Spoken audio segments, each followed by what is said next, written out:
Bonjour ou bonsoir à toutes et à tous.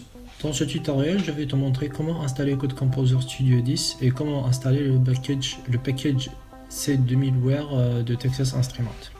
Donc, le Code Composer Studio, c'est l'éditeur qu'on va utiliser pour programmer le DSP et tu peux le télécharger dans le site de TI.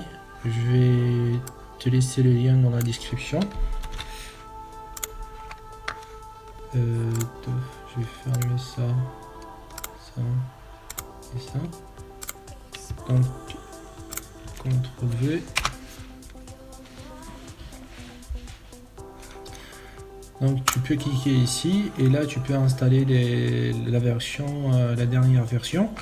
Je préfère utiliser la dernière version parce que TI a décidé d'arrêter de supporter les anciennes versions, à savoir à partir de 8 et il supporte plus. Maintenant il supporte que le 9 et le 10. Donc j'utilise la dernière version, comme ça je suis tranquille s'il y a des mises à jour. Et pour les bugs aussi. Donc après avoir téléchargé Code Composer Studio, elle est là. Donc double-clic sur CCS Setup 10.0.0.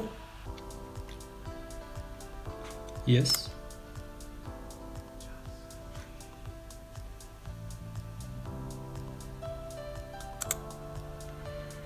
Donc clique sur Next. I agree. Même si j'ai pas lu. Next. Ça c'est le répertoire d'installation de Code Composer Studio. Next.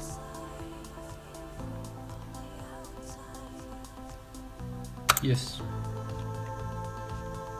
Donc moi il m'a affiché ça parce que j'avais déjà installé l'installation, j'avais déjà installé Code Composer Studio et pour faire le tutoriel, j'ai décidé de désinstaller et de l'installer dès le départ pour vous montrer quelques options qu'on doit choisir. Donc là je fais Next. Là c'est ici là le plus important, donc il faut cocher celle-là, C2000 Real Time MCU.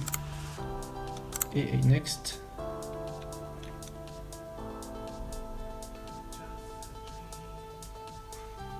Ça, tu peux le laisser comme il est. Next.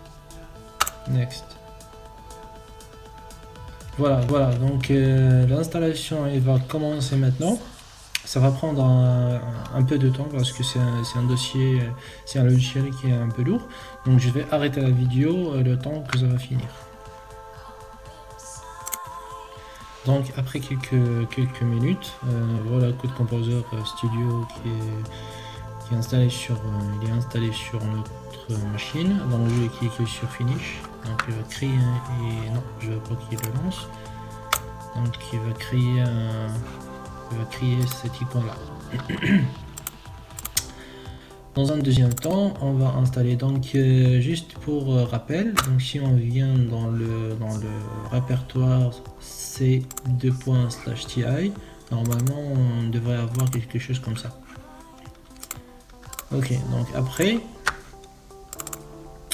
on va installer le C2000ware. C'est le package qui contient les drivers et les fichiers qu'on va utiliser pour développer sur on va dire sur la famille C2000 des DSP de TI. Donc je vais le lancer.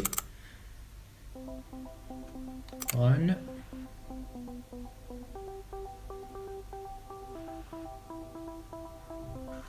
Next.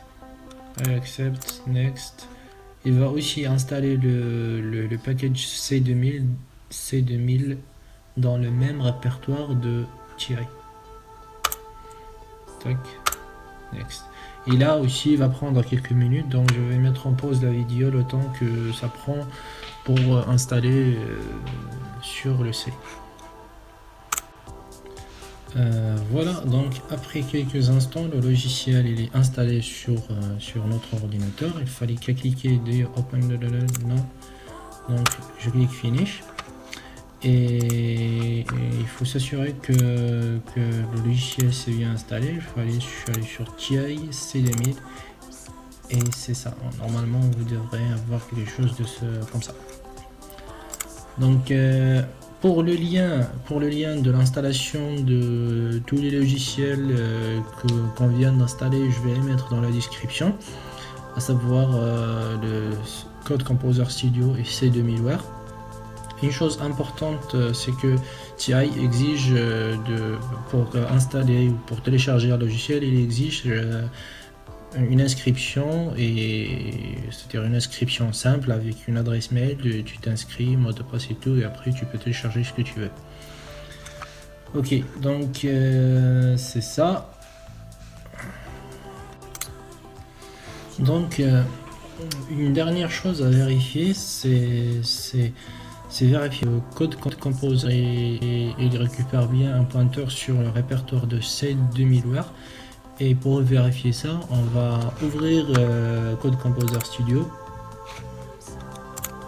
On va sélectionner le workspace par défaut. Moi j'utilise celui-là, donc je fais Launch.